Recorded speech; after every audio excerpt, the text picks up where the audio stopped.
اعوذ باللہ من الشیطان الرجیم بسم اللہ الرحمن الرحیم الحمد للہ الذی جعل کمال دینہ و تمام نعمتہ بولایۃ علی بن ابی طالب علیہ السلام والصلاۃ والسلام علی سید الانبیاء والمرسلین وعلی الطیبین الطاہرین المعصومین اما بعد فقد قال امیر المؤمنین علی بن ابی طالب علیہ السلام بسم اللہ الرحمن الرحیم ایھا الناس کل امرئ لاقی ما یفر منہ فی فرار رہی والاجل مساق النفس والحرب منہ موافاتہ۔ ناظرین گرامی قدر سامعین محترم السلام علیکم ورحمۃ اللہ۔ درس نہج البلاغہ کا خطبہ نمبر 171۔ اس خطبے میں امیر المومنین نے چند چیزوں کی جانب ہمیں متوجہ کیا ہے، وہ یہ کہ وقت وداع ہدایت جاری کی ہے۔ سب سے پہلے موت پر آخری باتیں اور موت سے فرار، موت کی طرف جلد جانا ہے، اور دو چراغ جنہیں روشن رکھنا ہے، اور تیسری بات میں کل تمہارا ساتھی تھا، آج عبرت اور نصیحت ہوں اور کل جدا ہو جاؤں گا۔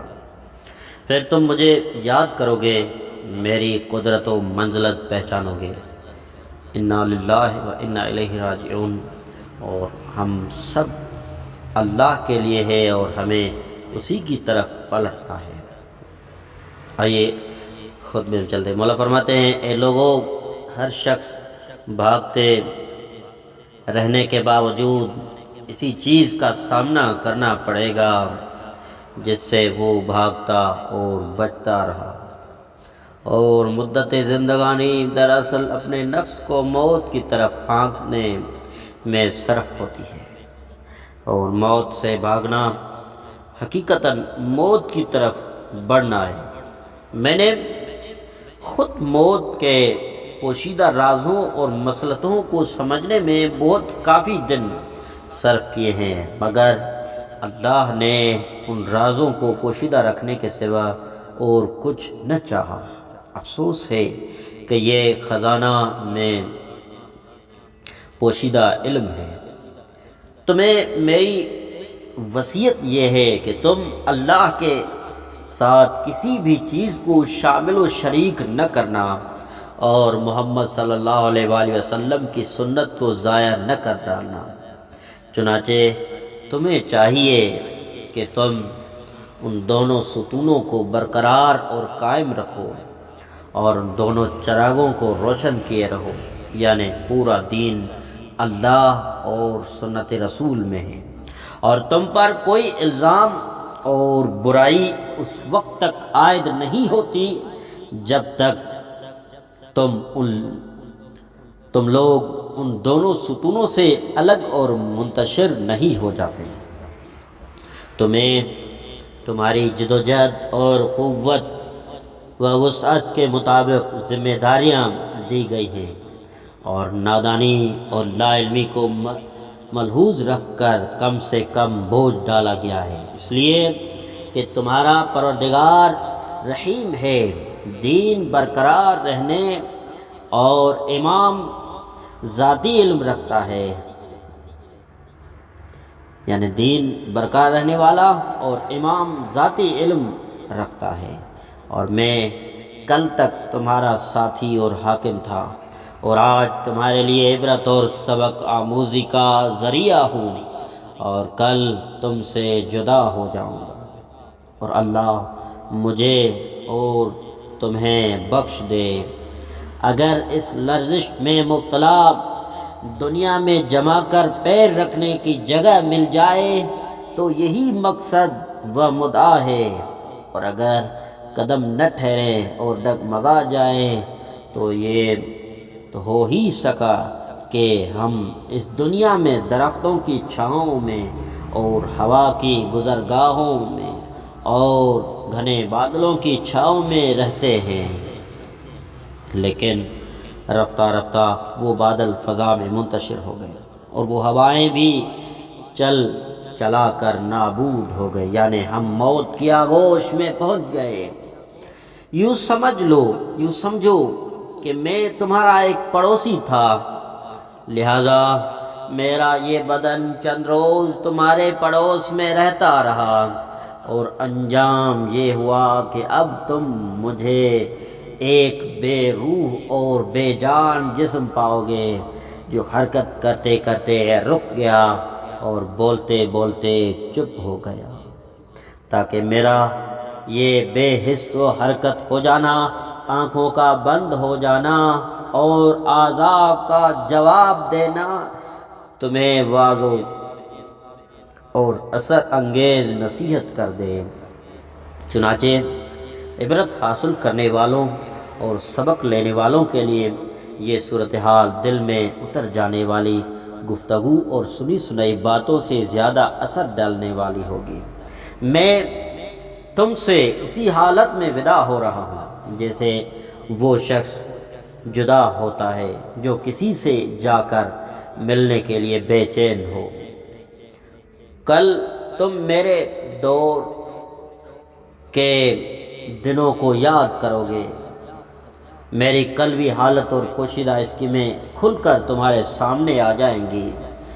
جب میں اپنا یہ مکان خالی کر دوں گا تو تم مجھے پہچانو گے، اور خصوصاً جب کوئی میری جگہ لے لے گا۔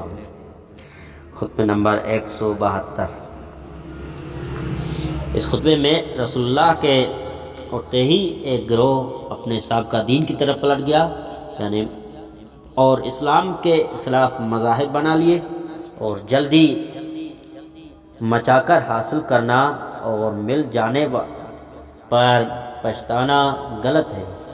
اور غیبت سے باہر ایک قوم کو تیار کرنا قرآن و حکمت کی تعلیم دینا۔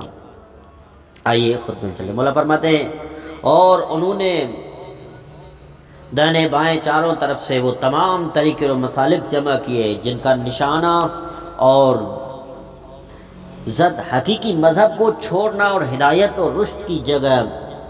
ایسا مذہب پھیلانا تھا جو لوگوں کو اغوا کرتا اور گمراہی پھیلاتا چلا جائے۔ چنانچہ جو نتیجہ نکلنا ہی ہے اس کا انتظار کیا جا رہا ہے، اس کے جلد واقع ہو جانے کی جلدی نہ کرو، اور آنے والا کل جس نتیجے کو اپنے ساتھ لے کر آ رہا ہے اسے بہت دور سمجھ کر اپنے ناگواریاں نہ دکھاؤ۔ بہت سے جلد بازی کرنے والے لوگ ایسے بھی ہوتے ہیں جنہیں کوئی چیز جلدی ملے تو وہ یہ چاہنے لگیں گے کہ وہ چیز انہیں جلد نہ ملی ہوتی تو اچھا ہوتا۔ آج کا دن کل کے آنے والے دن کی روشنی کی خبر دینے میں بہت قریب ہے۔ اے میرے نام نہاد قوم، یہی تو وعدہ شدہ چیزوں اور فتنوں کے دور آنے کا زمانہ ہے، اور جن حالات کا تمہیں تعارف نہیں ہے ان کا طلوع ہونا قریب آ لگا ہے۔ خبردار ہو کر کہ ہم اہل بیت میں سے جو شخص اس زمانے کو پائے گا وہ ایک روشنی پھیلانے والا چراغ لے کر چلا کرے گا، اور اس دور میں صالح لوگوں کی روش جاری کرے گا تاکہ اس زمانے تک کی الجھنوں کو کھول کر سلجھا دے، اور جہاں جہاں ضرورت ہو وہاں بندھی ہوئی چیزوں کو کھولتا، کھلی ہوئی چیزوں کو باندھتا چلا جائے۔ وہ ہستی عام لوگوں کی نظروں سے پوشیدہ رہ کر کام کرے گی، اس کا کھوج لگانے اور اسے تلاش کرنے اور ڈھونڈ نکالنے کی فکر میں رہنے والے لوگ اس کا نشان قدم تک نہ دیکھ سکیں گے، خواہ وہ ان کی دور بین نگاہیں تعاقب میں لگی رہیں۔ وہ ایک قوم کو لوہار کی طرح، سان پر تلوار کی طرح تیز کر کے کاٹ ڈالنے والی تلوار بنا دے گا۔ قرآن کی تنزیل سنا اور دکھا کر ان کی آنکھوں اور بصیرت میں جلا پیدا کی جائے گی، اور ان کے کانوں میں قرآن کی تفسیر سے قوت پیدا ہوگی، اور حکمت کی تعلیم کے لبریز پیالے انہیں ہر صبح کو پلائے جاتے رہیں گے، اور ادھر ادھر قوم کی بے راہ روی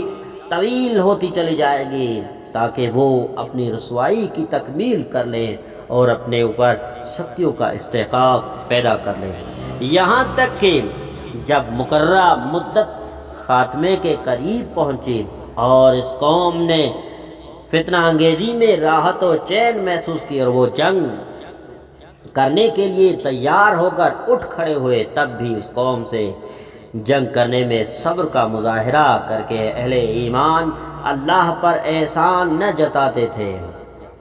اور راہ حق میں اپنی جانیں نشاور کرنے کو بڑی بات نہ سمجھتے تھے، یہاں تک کہ جب بلاؤں اور مصیبتوں کے خاتمے کا وقت آ گیا اور اللہ کا فیصلہ صادر ہو چکا اور مومنین نے اپنی نظریں اور بصیرت تلوار بلند کرنے پر لگا دی اور اپنے پروردگار کے دین کو نافذ کرنے کے لیے اپنے ہادی کی ہدایت پر کار بند ہو گئے، تو مخالف قوت گم ہو کر رہ گئی، یہاں تک کہ وہ وقت آ گیا جب اللہ نے اپنے رسول کو اپنی تحویل میں لے لیا تو قریشی قوم پھر اپنے سابقہ دین کی طرف واپس چلی گئی اور انہیں ان کے اختیار کردہ راستوں نے حد سے بڑھا دیا اور اپنے غلط رویے پر توکل کرنے لگے اور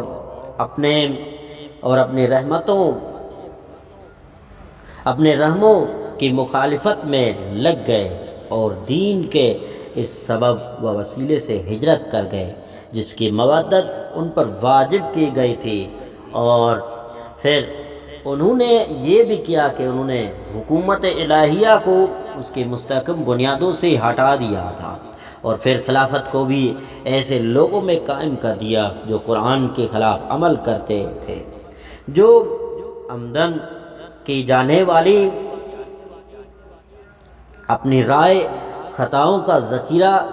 اور کانے تھے، ایسے دروازے تھے جن کو گمراہی حاصل کرنے والے کھڑکاتے اور گمراہی پاتے تھے، یقیناً ان کی آمد و رفت حیرانی اور سرگردانی پھیلانے میں ہوتی ہے، اور وہ آل فرعون کی طرح اقدار کے نشے میں بد مستی اور غفلت کے ساتھ انہی کی سنت پر عمل کرتے تھے، ان میں